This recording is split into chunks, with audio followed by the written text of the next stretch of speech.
Hey everybody, welcome to Obscurities and Miniatures. Today we have one of Gale Force 9's Collector Series models, the Lord of Blades, and we are joined by Arkin the Black here because he is from the same company and part of the same line, and I thought it would give us a good size indicator. So, the Lord of the Blades, if you're not familiar, is part of Eberron's whole Warforged deal, which is obviously part of Dungeons and Dragons, which I haven't played since I was probably in 5th grade, but that's beside the point.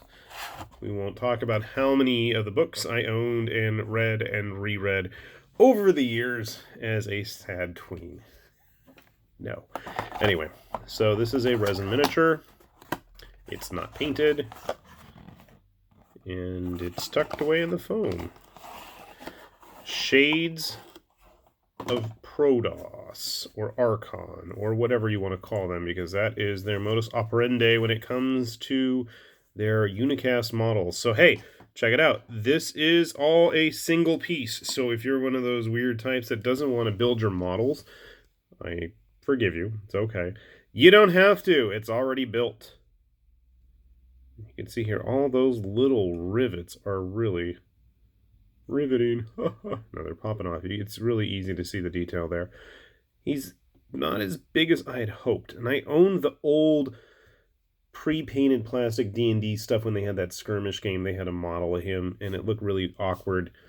And it was as good as it was going to get at the time. So you can see here, size-wise, he's just about the same size as Arkin. And Arkin obviously is on top of his pile of dead bodies and skulls. So got a little bit of a height advantage there. Does have his trademark staff. He doesn't have any of his homunculi or his steel predators or any of that other fun stuff with him. Grabbing some other models that you might be more familiar with. My good old buddy, Bloody Bradigan Pitt here from Privateer's Mini Crate line. He is just a nice standard-sized human from Privateer Press and our witch hunter friend from GW. So he is a little bit bigger than a regular human. Definitely a lot bulkier than one. And he's sharp. Not as sharp as a Kotobukiya model kit, but not many other plastic models are. Again, not many other models have been able to draw blood from me as often as a Kotobukiya model.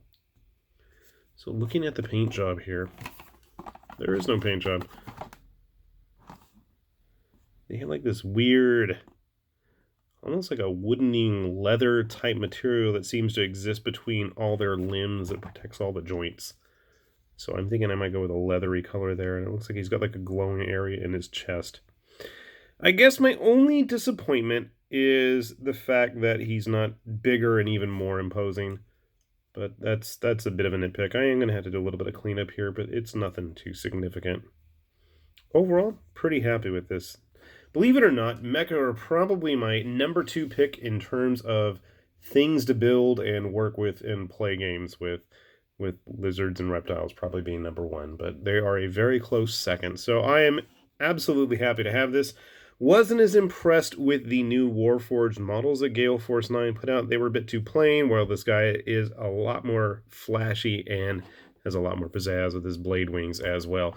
Again, I wish that and hope that we might see some of his buddies eventually make their way to the tabletop for him to hang out with, but in the meantime, at least we've got a cool resin model, and I guess if I really wanted to go dig some of the pre-painted stuff up, I've got that option as well.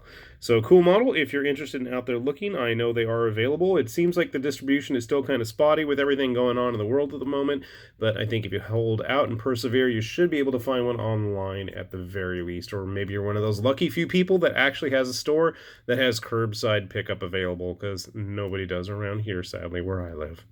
Anyways, with that said, this is High Lord Tamberlane with Obscurities and Miniatures, saying thanks for watching, and we'll see you back here soon.